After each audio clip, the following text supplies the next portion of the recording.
ఉదయమున నీవు ఎవ్వరినీ కలుసుకొనక ముందు ప్రభువును కలుసుకో. నీవు ఎవ్వరినీ చూడకముందు ప్రభువును చూడు. నీవు ఎవ్వరితో మాట్లాడకముందు ప్రభువుతో మాట్లాడు. నీవు దేనిని వెదకకముందు ఆయన రాజ్యమును నీతిని వెదకు.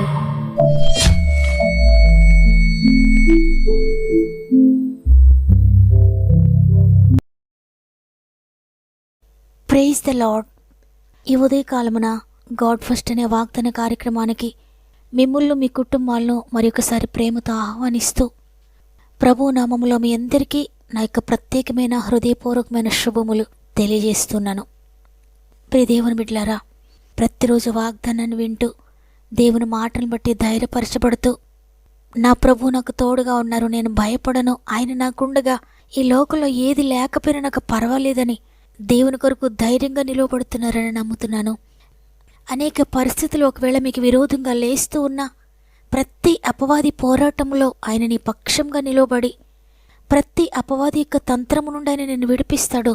కాబట్టి సాతాను శోధనలకు భయపడద్దు, కానీ ప్రతిరోజు వాక్యమనే ఖడ్గముతో వానిని ఎదిరించండి. వాగ్దానాన్ని ఎత్తిపట్టి ప్రార్థించండి. లేవగానే ఎన్ని టెన్షన్స్ ఉన్నా వాగ్దానాన్ని నమ్మి ప్రార్థనతో మీ దినమును ప్రారంభించండి. ఆ వాక్యమే మిమ్మల్ని నడిపిస్తుంది. అంతేకాకుండా మీరు ఎవరైనా సమస్యల్లో ఉంటే మీ యొక్క ప్రతి ప్రార్థన విన్నపమును కామెంట్స్ ద్వారా నాకు తెలియచేయండి. ఈ మాటలు వింటున్న మీరు కూడా మీకు అనుకూలమైతే తప్పక కామెంట్స్ అన్ని చదవండి. మనందరం కూడా సమస్యల్లో ఉన్న మన సహోదరులందరి కొరకు ప్రార్థన చేద్దాం. మీరు పెడుతున్న ప్రతి కామెంట్ను యేసు రక్తానికి అప్పగిస్తున్నాను. ఆ రక్తమే మిమ్మల్ని శుద్ధి చేస్తుంది, మిమ్మల్ని విడిపిస్తుంది.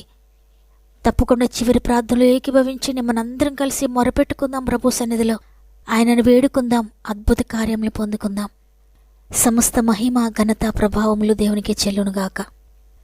ఈ ఉదయాన దేవుడు మనతో మాట్లాడుతున్న మాట కీర్తనలు 40వ అధ్యాయము 5వ వచనము.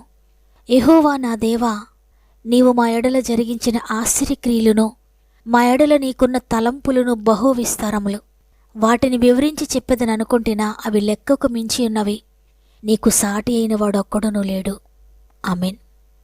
ఈ మాటలు వింటున్న ప్రియ దేవుని బిడ్డలారా, నిజంగా ఇంతవరకు దేవుడు మన ఎడల జరిగించిన కార్యములను ఒకసారి గుర్తు చేసుకుంటే అవి లెక్కకు మించి ఉన్నాయి.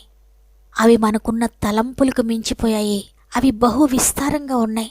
వాటిని వివరించి చెప్పడానికి కూడా అసాధ్యమని ఇక్కడ భక్తుడు చెప్తూ ఉన్నాడు. నిజమే, ఆయన మన జీవితంలో చేసిన కార్యములను గుర్తు చేసుకుంటే కొన్ని మన కంటికి కనబడతాయి, కొన్ని మన చెవికి వినబడతాయి.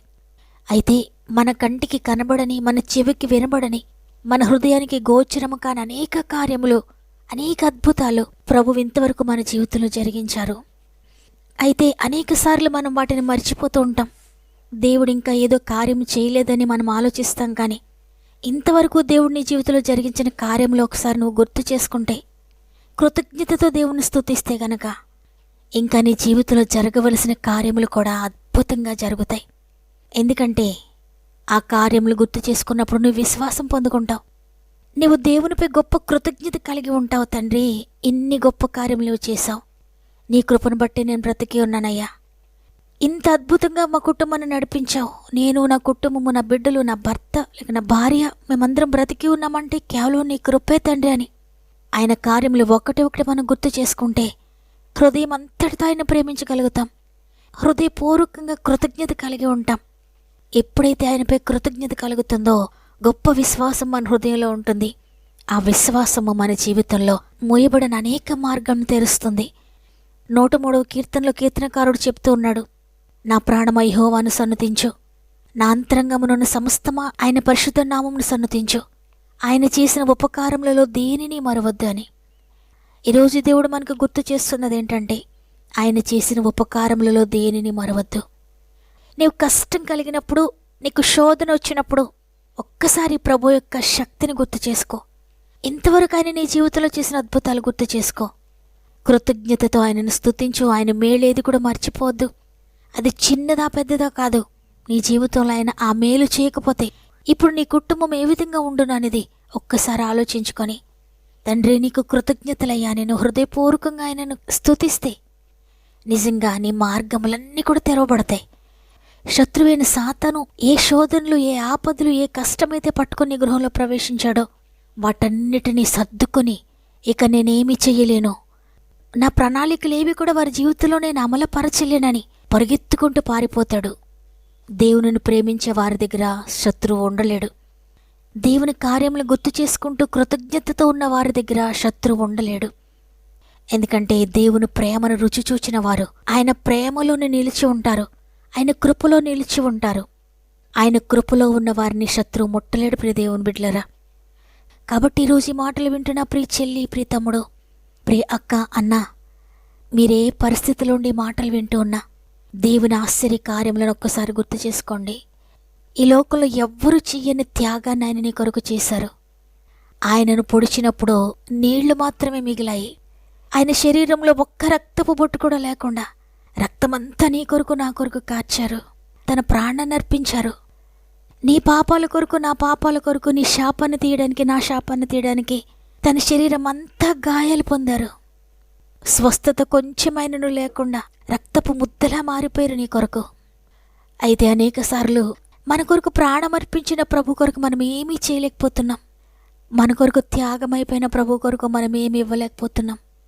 ఈ లోకంలో మనం ఏం అర్పించినా ఆయన చేసిన త్యాగానికి రుణం తీర్చుకోలేం కదా.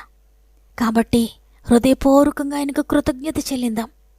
ఆయన చేసిన మేళ్లను గుర్తు చేసుకుంటూ, నా కొరకు ప్రాణం అర్పించిన వారెవరు లేరయ్యా, నా కొరకు ప్రాణం అర్పించిన యేసు నీకు వందనాలు, నా కొరకు రక్తమంతా చివరి బొట్టు వరకు కార్చిన యేసు నీకు వందనాలు, నేను గాయపడవలసిన స్థానంలో నాకు బదులుగా గాయపడిన యేసు నీకు వందనాలని ఆయనకు థ్యాంక్స్ చెబుదాం హృదయపూర్వకంగా. మన జీవితాలను సమర్పించుకుందాం ఈరోజు. తండ్రి, నీకు ఇష్టం లేని కార్యం నేను విడిచిపెడతానయ్యా. నా ప్రాణాన్ని నీ కొరకు అర్పించలేనేమో, కానీ నా జీవితంలోని ఈ వ్యర్థమైన దాన్ని నేను విడిచిపెడతానయ్యా, నాకు శక్తిని అనుగ్రహించండి అని ఈరోజు మనందరం కూడా ప్రభు సన్నిధిలో కన్నీటితో ప్రార్థన చేద్దాం. మన జీవితాన్ని దేవునికి సమర్పించుకుందాం. మన జీవితంలో ఆయనకి ఇష్టం లేనివన్నీ కూడా విడిచిపెట్టడానికి మనం ఒక నిర్ణయం తీసుకుందాం. ప్రభు సన్నిధిలో ప్రార్థన చేద్దాం. ఇదిగో దేవా, నా జీవితం అనేకసార్లు వైదొలిగిపోయిన తండ్రి, అనేకసార్లు నేను గాయపరుస్తున్నానయ్యా, అనేకసార్లు నీ గాయాలను రేపుతున్నాను తండ్రి. వాటిని వివరించి చెప్పడానికి కూడా లెక్కకు మించిపోయిన కార్యములు నా కొరకు మీరు చేశారయ్యా. అయితే అవన్నీ మర్చిపోయిన దేవుడు నాకేం చేశాడు అన్నట్లుగా ఇది చేయలేదు, అది చేయలేదని నీ మీద నేను నేరం మోపుతున్నానయ్యా, నన్ను క్షమించండి. ఈరోజు మరలా నా జీవితానికి సమర్పించుకుంటున్నానని మన జీవితాన్ని ఆయనకు సమర్పించుకుంటూ ప్రార్థన చేద్దాం. పలుమార్లు వైదొలగినాను, పరలోక దర్శనము నుండి విలువైన నీ దివ్య పిలుపుకు నీ తగినట్లు జీవించనైతి. పలుమార్లు వైదొలగినాను, పరలోక దర్శనము నుండి విలువైన నీ దివ్య పిలుపుకు నీ తగినట్లు జీవించనైతి. అయినా నీ ప్రేమతో నన్ను దరి చేర్చినావు, అందుకే గైకొనుమో దేవా ఈ నా శేష జీవితం. ఇదిగో దేవా నా జీవితం, ఆపాదమస్తకం నీకంకితం. ఇదిగో దేవా నా జీవితం, ఆపాదమస్తకం నీకంకితం, ఆపాదమస్తకం నీకంకితం. ప్రేమగల తండ్రి, నీకు వందనాలు. నీ ఉచిత కృపను బట్టి మరి ఒక దినమును మా జీవితంలో యాడ్ చేశారు. నీకు వందనాలయ్యా. ఈరోజు మరలా మాతో మాట్లాడారు. మీరు చేసిన కార్యములు గుర్తు చేసుకుంటే అవి మా ఊహకు అందవయ్యా. మా ఎడల నీకున్న తలంపులు బహు విస్తారములు తండ్రి. పనికిరాని మమ్మల్ని పనికొచ్చేవారుగా చేసావు. పాపముతో నిండిపోయిన మమ్మల్ని రక్తంతో కడిగావు. నరక మార్గంలో ఉన్న మమ్మల్ని నిత్యజీవ మార్గంలోనికి నడిపించారు. ఈ లోకలు అనేక మందికి లేని గొప్ప భాగ్యమును మాకు ఇచ్చారయ్యా. మా కొరకు ప్రాణం అర్పించారు, మా కొరకు రక్తం కార్చారు, మా కొరకు గాయపడ్డారు, మా కొరకు, మా పాపముల కొరకు, మా శాపం కొరకు, మా వ్యాధుల కొరకు నీ పరిశుద్ధమైన రక్తం అనే వెల చెల్లించారు. మీరు చెల్లించిన వెలను బట్టి మేము ప్రతి ఆశీర్వాదానికి అర్హులమయ్యాం తండ్రి. మా నీతి క్రియలు కాదు, మా భక్తి క్రియలు కాదు, కేవలము కృపను బట్టి, యేసు చెల్లించిన వెలను బట్టి మేము అర్హులుగా ఉన్నాం. మా జీవితంలో మీరు జరిగించిన అద్భుత క్రియల కొరకు నీ కృతజ్ఞత చెల్లిస్తున్నాను తండ్రి. నీకు సాటి అయిన వారు ఎవరు కూడా లేరయ్యా ఈ లోకంలో. నీ వలె ప్రాణం అర్పించిన వారు ఎవరు లేరయ్యా. నీ వలె మమ్మల్ని ప్రేమించిన వారు ఎవరు లేరయ్యా. నీ వలె మమ్మల్ని క్షమించిన వారు ఎవరు లేరయ్యా. అనేక సార్లు పడుతూ లేస్తూ ఉన్న నీ గాయములు రేపుతూ ఉన్న, పలుమార్లు వైదొలిగిపోతూ ఉన్నా తిరిగి మరలా మమ్మల్ని క్షమించి మమ్మల్ని చేర్చుకున్న వారు ఎవ్వరి లోకంలో లేరయ్యా. మమ్మల్ని మరలా చేర్చుకున్నందుకు, నీ బిడ్డలుగా చేసుకున్నందుకు నీకు కృతజ్ఞత చెల్లిస్తున్నాను అయ్యా. ఎంతమంది మాటలు విని హృదయపూర్వకంగా ప్రార్థిస్తున్నారో ప్రతి కుటుంబంలో మీరు కార్యములు జరిగించండి తండ్రి. కృతజ్ఞతతో ఎంతమంది ప్రార్థిస్తున్నారో వారి జీవితంలో ఆటంకములన్నీ తొలగించండి. వారి జీవిత ప్రయాణంలో ఏవైతే అడ్డంకులు ఉన్నాయో అవన్నీ కూడా తొలగించండి నాయన. వారి ప్రతి మార్గమును సరళం చేయండి తండ్రి. వారు ఎక్కడైతే పడిపోయారో అక్కడి నుంచి లేవనెత్తండి అయ్యా. ఆత్మీయంగా లేవనెత్తండి, శారీరకంగా లేవనెత్తండి, మానసికంగా లేవనెత్తండి, ఆర్థికంగా లేవనెత్తండి తండ్రి. కుటుంబ విషయాల నుండి లేవనెత్తండి. సామాజికంగా ఏ విషయాలైతే పడిపోయినారో తిరిగి లేవనెత్తండి. అవమానాల్లో, నిందల్లో పడిపోయారేమో లేవనెత్తండి.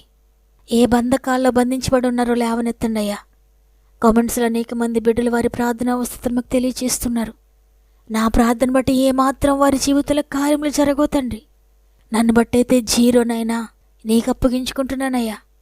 మీరు వారి జీవితంలో కార్యం ప్రారంభించండి తండ్రి. నీ శక్తిని కుమ్మరించండి అయ్యా. నీ దూతలను పంపించండి తండ్రి. మీరు మార్గములు తెరవండి నాయనా. ప్రతి జీవితాన్ని మీరు అంగీకరించండి. వారు చేసిన ప్రతి ప్రార్థన మీరు అంగీకరించండి.